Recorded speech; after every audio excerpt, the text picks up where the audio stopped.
జమ్మూ కాశ్మీర్ కు చారిత్రాత్మక రోజు. ప్రపంచంలోనే ఎత్తైన రైల్వే బ్రిడ్జ్ను ప్రారంభించనున్న ప్రధాని మోదీ. ఆపరేషన్ బ్లూ స్టార్ వార్షికోత్సవం. స్వర్ణ దేవాలయంలో మళ్లీ ఖలిస్తాన్ నినాదాలు. అవాంఛనీయ ఘటనలు జరగకుండా అమృత్సర్లో భారీగా పోలీసుల మోహరింపు. జపాన్ ఐస్పేస్ చంద్రయాన్ విఫలం. చంద్రుడిపై ల్యాండింగ్ సమయంలో ispace lander crash.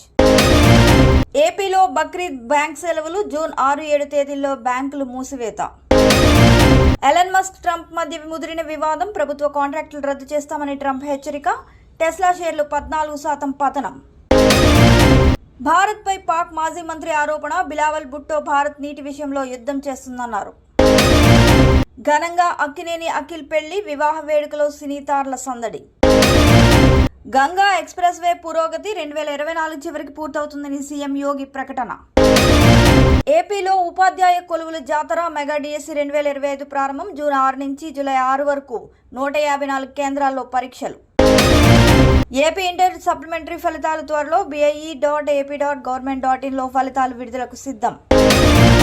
RCB marketing head arrest. Bengaluru ఎయిర్పోర్ట్లో అదుపులోకి. తొక్కిసలాట ఘటనకు సంబంధించిన కేసులో చర్యలు.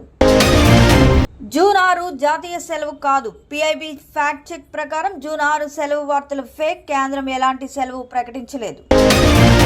బాలరామయ్య ప్రసాదం పేరుతో భారీ మోసం. కోట్లు దోచేసిన గరుడు. ఆన్లైన్లో ప్రసాద పంపిణీ అంటూ 3.85 కోట్ల మేర మోసం.